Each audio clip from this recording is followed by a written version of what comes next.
पिचास निकट नहीं आवे, महावीर जब नाम सुनावे।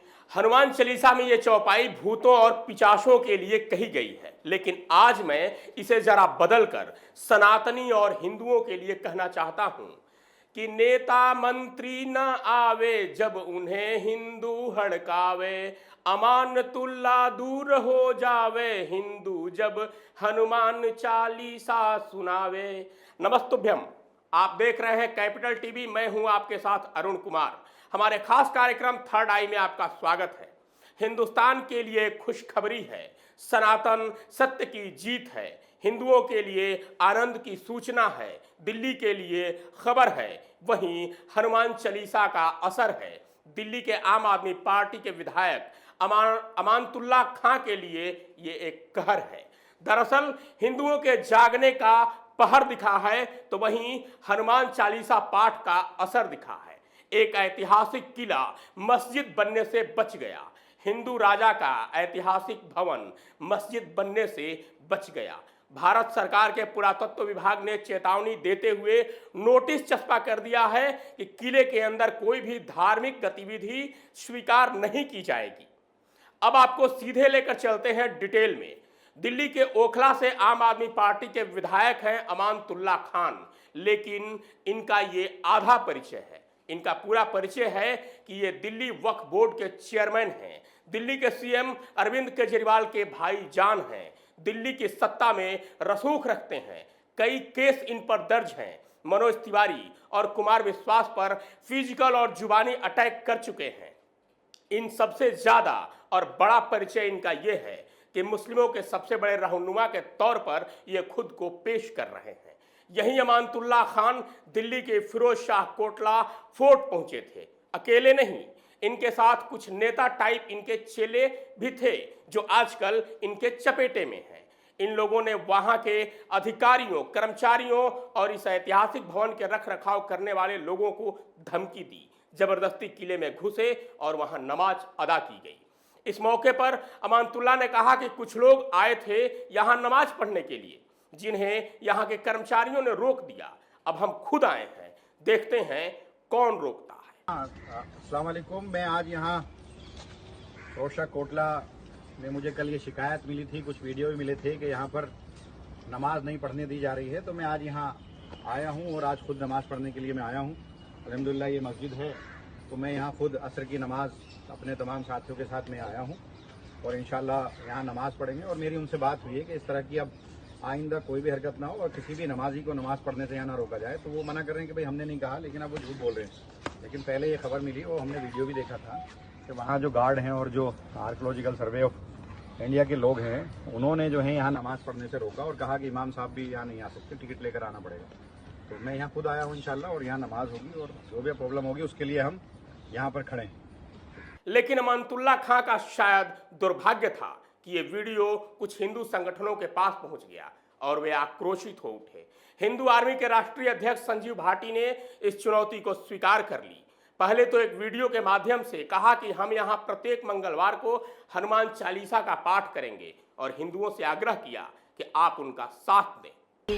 मैं संजीव भाटी इस समय दिल्ली के फिरोज शाह कोर्ट के बाहर खड़ा हूँ। मेरे साथियों, प्यारे साथियों, अभी व्हाट्सएप पे एक वीडियो वायरल हो रहा है जिसमें आम आदमी पार्टी सरकार के अमानतुल्ला खान कोर्ट परिसर के अंदर नमाज पढ़ने यहाँ 15 व्यक्तियों के साथ आते हैं मेरे साथियों, और यहाँ हर शुक्रवार को 15 बिना टिकट लिए 15 आदमियों को इजाजत दी जाती है और वो अंदर कोर्ट परिसर के अंदर यहाँ नमाज पढ़ते हैं मेरे साथियों।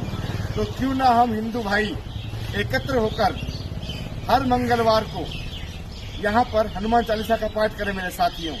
अब जरा ये दूसरी तस्वीर देखिए। संजीव भाटी अपने कार्यकर्ताओं के साथ फिरोज शाह कोटला किला पहुंचे। वहां पुलिस ने रास्ता बंद करते हुए बैरिकेडिंग कर दी थी। हिंदू युवाओं ने सवाल किए, आखिर जब अमानतुल्ला खान अपने समुदाय के लोगों के साथ घुसकर यहां नमाज पढ़ सकते हैं तो वे लोग हनुमान चालीसा क्यों नहीं पढ़ सकते? लेकिन पुलिस ने उनकी बातों को अनसुना कर दिया तो संजीव भाटी, उनके कार्यकर्ताओं समेत सभी लोग बैरिकेडिंग के सामने ही बैठ गए और जोर जोर से हनुमान चालीसा पाठ शुरू कर दिया। यहां खुशी की बात जानते हैं क्या है? खुशी की बात यह है कि जिन हिंदू लोगों ने इस दृश्य को देखा, इस हनुमान चालीसा पाठ में शामिल हो गए।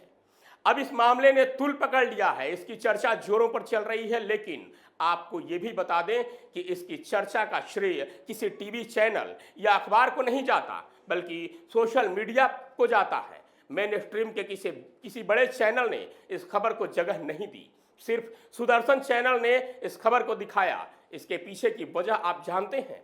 इसके पीछे की वजह है केजरीवाल सरकार का प्रचार। केजरीवाल सरकार ने इन बड़े चैनलों को पैसे जो दे रखे हैं प्रचार के नाम पर, अगर ये चैनल अमानतुल्लाह खां की इस करतूत को दिखाते तो उनको प्रचार से मिलने वाले पैसे का क्या होता। लेकिन संजीव भाटी के साहस और हिंदुओं के समर्थन ने रंग दिखाया और पुरातत्व विभाग ने अब यहाँ बोर्ड लगाकर सख्ती कर दी है कि अब यहाँ ऐसी किसी भी प्रकार की गतिविधि नहीं होगी। साथ ही अब यहाँ पुलिस की तैनाती भी कर दी गई है, जिस वजह से कोई मनमानी और जबरदस्ती नहीं कर पाएगा। ये तो खबर थी, अब वक्त इस साजिश को समझने की है। इस बात को समझते हैं कि क्या इनका मकसद सिर्फ यहाँ नमाज पढ़ना था। इसके लिए अपनी तीसरी आंख का प्रयोग करें, थर्ड आई से सोचें तो पता चलेगा कि इनका मकसद सिर्फ नमाज पढ़ना नहीं था। क्योंकि अमानतुल्लाह खां का वीडियो देखिए तो पता चलेगा कि वहां पहले से दरी और चटाई बिछ गई थी। यही नहीं, अमानतुल्लाह खां ये भी कह रहे हैं कि यहाँ मस्जिद है, यानी अब फिरोज शाह कोटला किले को फिरोज शाह मस्जिद बनाने की तैयारी थी। सोचिए कि अगर ये हिंदू संगठन यहाँ हनुमान चालीसा नहीं पढ़ते तो कुछ दिनों के नमाज के बाद ये कह दिया जाता कि ये किला था ही नहीं, ये तो मस्जिद थी और यहाँ पहले से नमाज अदा की जाती थी।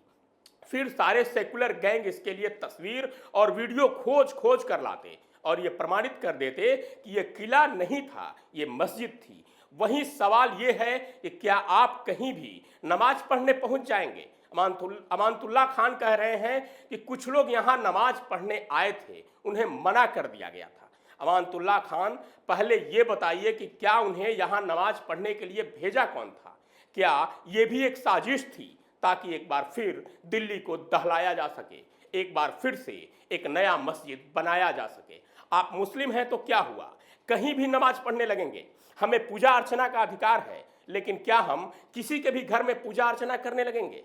दरअसल इनकी नज़र दिल्ली के सभी स्मारक भवनों पर है और दिल्ली को एक बार फिर इस्लामिक प्रतीकों वाला शहर बनाने और बताने की कोशिश हो रही है। अब चलते हैं फिरोज शाह कोटला किला के इतिहास पर। तुगलक वंश के शासक फिरोज शाह के नाम पर इस किले का नाम रखा गया है। कहा यह जाता है कि यह फिरोज शाह तुगलक ने बनवाया था, लेकिन सवाल यह है कि जब इसे फिरोज शाह तुगलक ने बनवाया था तो इसमें अशोक स्तंभ कैसे आ गया? क्या फिरोज शाह तुगलक सम्राट अशोक का अनुयायी था?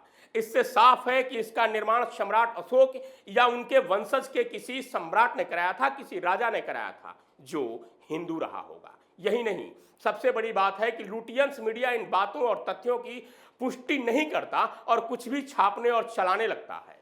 कुछ दिनों पहले इस जगह को लेकर कई कार्यक्रम बनाए जाने लगे थे कि यहाँ जिन्न का वास है, रात में जिसकी आवाज आती है। अब यहाँ ये साजिश समझिए कि जिन्न के बहाने इसे मुस्लिम समुदाय का बताने की कोशिश की गई थी, क्योंकि आपको भी पता है कि जिन्न हिंदुओं के नहीं हो सकते। भूत और आत्मा अगर हिंदुओं के हैं तो जिन्न पर मुस्लिम मजहब का एकाधिकार है। अब बात करते हैं इसके परिणाम की, यानी अभी पुरातत्व विभाग ने जो पाबंदी लगाई है उसका परिणाम क्या होगा।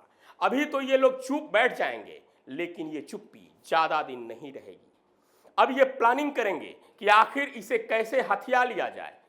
अब इस पर पूरे नेटवर्क और सेकुलर गैंग को तैयार किया जाएगा। सोशल मीडिया समेत फिजिकली इस पर कब्जा करने का प्रयास होगा। आप ये न सोचें कि मैं आपको डरा रहा हूं, मैं आपको सावधान कर रहा हूं और ये कहना चाह रहा हूं कि अगर आगे ऐसा हुआ तो आप भी तैयार रहें और अब की बार हनुमान चालीसा के साथ साथ रामचरितमानस भी लेकर जाएं और उसका भी पाठ करें, क्योंकि कुछ लोग हैं जो बिना शिव तांडव किए हुए बात न सुनते हैं न समझते हैं। आज के लिए थर्ड आई में इतना ही।